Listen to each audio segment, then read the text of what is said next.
When I was 17, I found myself working as a pizza delivery boy for a local pizzeria. It was a job I had been doing for several months. I had completed countless deliveries in my trusty old Toyota, which was perfect for zipping around town.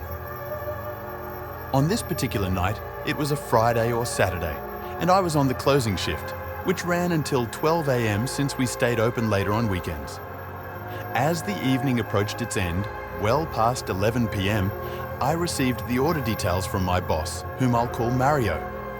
This time, the delivery was headed to a house where a woman named Karen lived.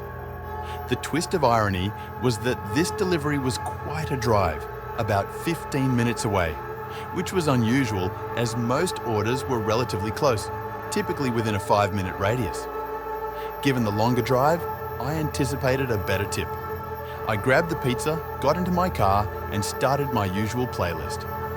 When I arrived at the address, I noticed a small, modest house in what appeared to be a lower-income neighborhood.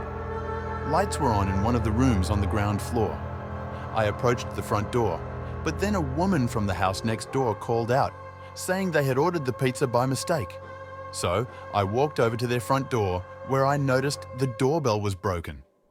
I knocked loudly, but there was no answer for about 30 seconds.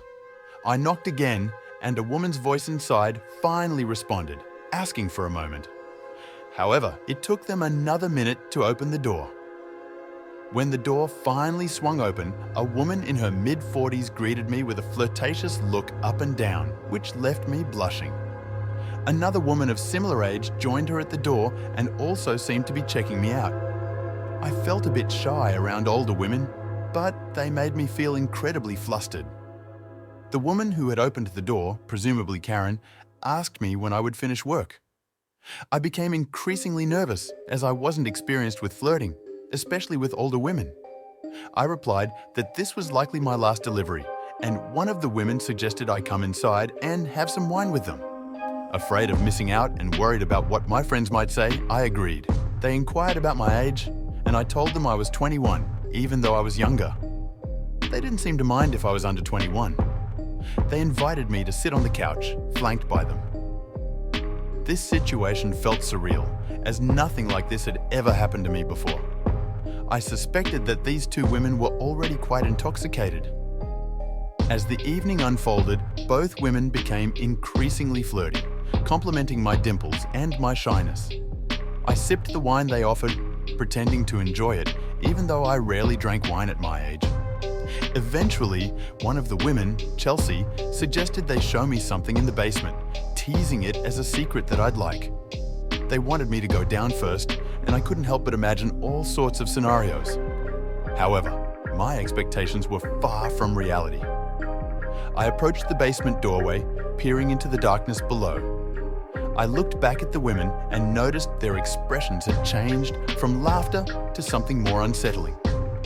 When they saw me looking back at them, they started smiling again. With a firm voice, I asked what was in the basement, and they replied cryptically that it was a surprise. I began to descend cautiously, asking for the light switch. One of them insisted that I leave the lights off. As I descended, I thought I saw a movement in the basement, possibly a hand or arm. Startled, I turned around to see the two women sneaking toward the door. I quickly stepped out of the basement and closed the door behind me. Nervously, I insisted I needed the money for the pizza and edged closer to the front door. Suddenly, a towering, imposing man appeared in the adjacent room, likely the kitchen. He looked at me and chillingly said, "Let's make this easy." In a rush, I bolted for the door, proclaiming the pizza was free.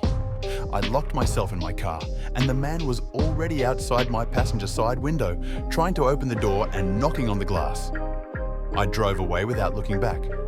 Back at work, I recounted the harrowing experience to my boss and co-workers, who were all stunned. I also called the non-emergency number to report the incident, providing the address just in case there were further issues at that location. The memory of that evening remains etched in my mind, and I'm grateful I never discovered what sinister plan awaited me in that basement. At 19, I was still working at a nearby pizza place to make ends meet. The job was relatively straightforward: taking orders, preparing food, and delivering it. Most deliveries were uneventful, but one evening stood out. I received an order for a chicken parm hero and a regular slice, which meant a smaller tip on average. The delivery address was in a remote part of town, on a dead-end street that had a distinct rural vibe compared to the rest of the neighborhood. Upon arriving at the address, I noticed that all the lights were off, and the front door was slightly ajar. I approached the door and rang the bell, but there was no response. The only sound was a muffled piano playing from somewhere inside. Feeling uneasy about walking in uninvited, I decided to explore the backyard. The yard was chaotic, scattered with various objects, including a rusty chain link fence. When I tried knocking on the back door, there was still no response, and the dimly lit storm room behind the glass revealed nothing of the occupants. I decided to venture back to the front door and called a co-worker to confirm the address. They confirmed that it was indeed the right place. So I cautiously pushed the front door open and announced my presence, but the eerie piano music continued. With no lights on, it was challenging to see inside the house. As I advanced toward the source of the music, the musty and unsettling odor grew stronger. When I reached what could be considered the foyer, I felt an overwhelming sense of unease. Instead of proceeding further, I shouted that I was at the front door. The music stopped, and a voice from another room asked me to come in. I inquired about the room's location, and the response was vague. At this point, I felt increasingly suspicious. I peeked around the wall to get a glimpse of the room before proceeding further. Inside, I could see the piano, but no one was playing it, and the entire room seemed empty. I decided to retreat toward the front door, and as I was about to leave, the piano stopped. The silence was eerie, and I was half expecting someone to approach. When I called out for the person, there was no response. With a growing sense of discomfort, I made my way back to my car, locked the door, and drove back to the pizzeria. I explained the bizarre situation to my boss, who was understanding and concerned. He agreed that leaving was the right decision, especially when the customer didn't contact us about the undelivered order. Later that evening, I looked up the address and discovered that the house had been foreclosed for months, remaining vacant. It was a chilling realization that I had narrowly avoided a potentially dangerous situation. During my last week at an Italian restaurant, I encountered a terrifying experience while making a late-night delivery. The job involved a mix of tasks, including working the front register at the pizzeria, busing tables in the restaurant area, and making deliveries. I particularly enjoyed deliveries as they often came with tips, but little did I know what was waiting for me on one fateful night. The order was substantial, 3 specialty pizzas worth around $70. However, the delivery address was in a less reputable part of town, already raising some red flags. With a 15-minute drive ahead of me, I reached the house, rang the doorbell, and was met by a Latino man who opened the door partially, revealing a pistol in his hand. My heart sank at the sight of the gun, and I was barely able to breathe. 2 more men joined him, shouting in Spanish as they discussed something among themselves. The man with the gun, in broken English, demanded my belongings.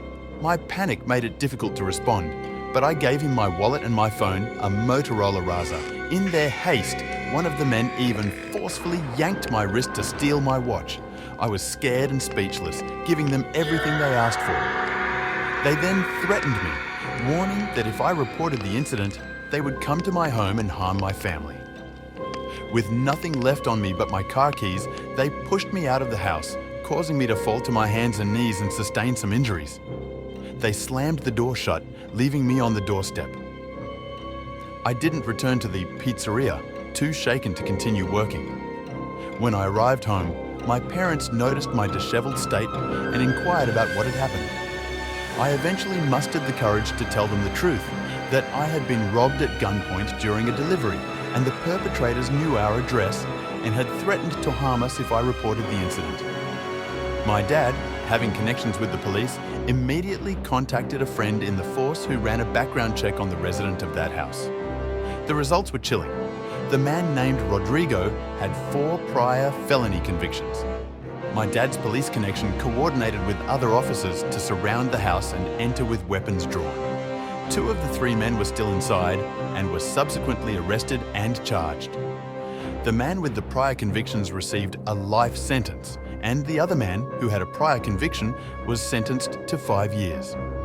The 3rd man, however, was never found. To this day, I occasionally wake up to noises outside, such as footsteps on the sidewalk leading to the backyard or the gate swinging open and closed. It may just be my imagination or paranoia, but the incident still haunts me.